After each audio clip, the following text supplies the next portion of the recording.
नमस्कार दोस्तों, ज्ञानदायिनी क्लासेस में मैं सरोज सांगवान आज फिर आपके लिए एक रोचक और मोटिवेशनल कहानी लेकर आई हूँ।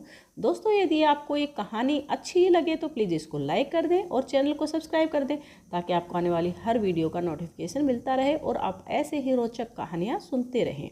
तो कहानी का नाम है एक अनोखी परीक्षा, एक महात्मा जी की कहानी। एक महात्मा थे। वे प्रतिदिन अपने शिष्यों को लेकर नदी स्नान करने जाया करते। स्नान के उपरांत वे शिष्यों से कहते, नदी के इर्द गिर्द वृक्षारोपण तथा बीमार पशु पक्षियों का इलाज किया करो। महात्मा जी स्नान करके लौटते तो रास्ते में रहने वाले एक भिखारी के दर्शन अवश्य करते तथा जल की बाल्टी से उसे भी स्नान करा दिया करते।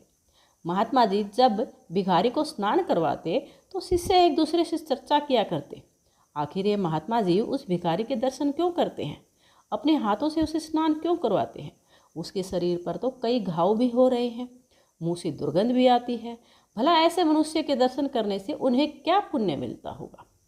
एक दिन महात्मा जी बीमार हो गए तो उन्होंने अपने शिष्यों से कहा, मैं तो नदी स्नान पर नहीं जा सकता। हाँ, जब तुम लोग स्नान करके लौटो तो उस बूढ़े भिखारी को भी अपने हाथों से स्नान करा देना।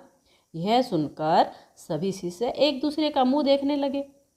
उनमें इतना साहस तो नहीं था कि वे अपने गुरुजी की आज्ञा को ठुकरा दें। सभी शिष्य नदी से जब स्नान करके लौटे तो भिखारी की कुटिया के पास आकर रुके, लेकिन किसी ने भी उस भिखारी को स्नान नहीं करवाया। आश्रम में लौटकर सभी ने कहा, महात्मा जी, हमने आपके कहे के अनुसार रास्ते के उस भिखारी को स्नान करा दिया था।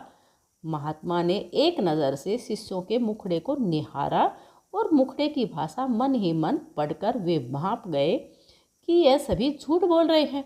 उन्होंने उस भिखारी को स्नान नहीं कराया।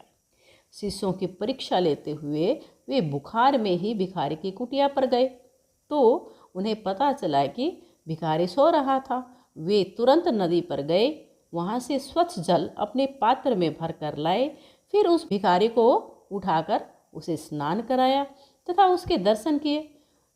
इसके बाद वे आश्रम में लौटकर शिष्यों से बोले, तुम लोगों ने झूठ बोला है। यह सुनकर सभी शिष्यों के चेहरे शर्म से झुक गए। तभी एक शिष्य ने हिचकते हुए गुरुजी से पूछा, गुरुजी, आखिर क्या वजह है जिसके कारण आप उस भिखारी की इतनी सेवा करते हैं तथा उसके दर्शन भी अवश्य करते हैं। महात्मा जी ने कहा, वह तुम्हारी नज़र में एक तुच्छ भिखारी है, जबकि मेरी निगाह में वह केवल मनुष्य है, और वह एक ऐसा मनुष्य है जिसे सभी मनुष्य घृणा करते हैं। मैं नहीं चाहता कि मेरे शिष्य भी एक मनुष्य होकर किसी दूसरे मनुष्य से घृणा करें। यह सुनकर सभी शिष्यों को जब सही कर्तव्य का बोध हुआ तो वे महात्मा जी से क्षमा याचना करते हुए बोले, हमसे गंभीर भूल हो गई थी, हमें क्षमा करें, अब भविष्य में ऐसी भूल नहीं होगी। महात्मा जी ने मुस्कुराते हुए कहा, मुझे अफसोस है कि मेरी परीक्षा में तुम सब फेल हो गए।